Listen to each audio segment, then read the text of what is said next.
School has started for nearly all of Colorado's children, but some children might have a hard time adjusting. This morning, 9 News race and culture expert Dr. Rosemary Allen joins us to talk about the importance of routines this time of year. Thank you so much for coming in. Happy to be here. Oh, you're speaking to my heart right now. It's so hard to get back into the routine after the summer break. Everyone's so lax. Absolutely.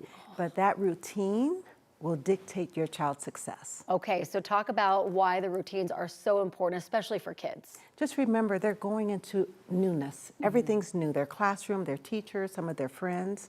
So the only predictable space is home. And when there's predictability, then there's safety and security. Okay.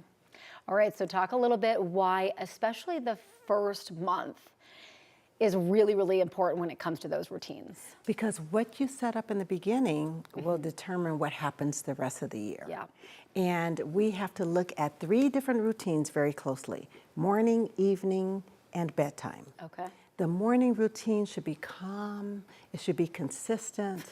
I know, Oh, no. I know. But you know, Corey, you have to know your child too. There are some children, when they wake up, they're just not ready to engage with people. Yeah. There are some who need more cuddle time. There are some who are very slow eaters. And there are some who just can't be rushed. Yeah.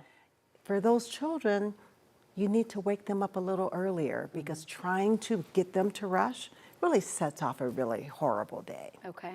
And then in the evening sets up a great morning. If you pack backpacks, prepare lunch, if you have the shoes and sweaters and everything in that same space every day, then they can grab what they need as they walk out. Okay. But all of that depends on bedtime. Right.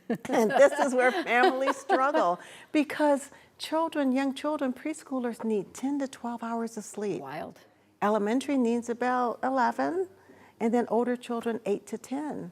So getting them to bed on time so that they can get enough sleep will stop with the chaos and the grumpiness in the morning, but it's rough. It is, you know, it is getting into the routine, and then once you're in the routine, you know, it becomes smoother. That's why you're saying in the first month, it really does set you up for a good rest of the year. It really does. And routines don't have to be blah.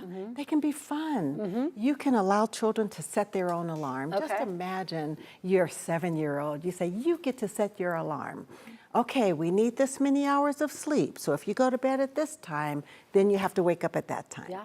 And then you can negotiate even the snooze button.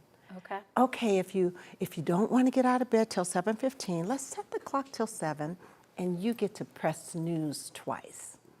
And then that gets away from the battle of mom or dad waking us up to the alarm waking you up. Okay. And then you can make that a lot of fun.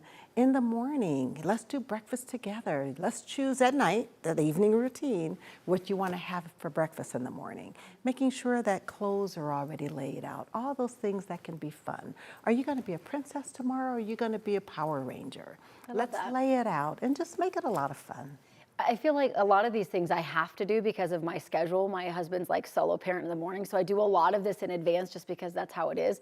But there are a lot of ways that I can improve. So I'm thankful that you're in today, because I think this is, you know, like resonating with a lot of parents right now. Yes, and believe it or not, children, they want this. They're hungry for this so that they can predict what's going to happen. They like routine. They really do. And predictability. All right. Great topic this morning, as always. Thank you. Thank you, Dr. so Allen. much.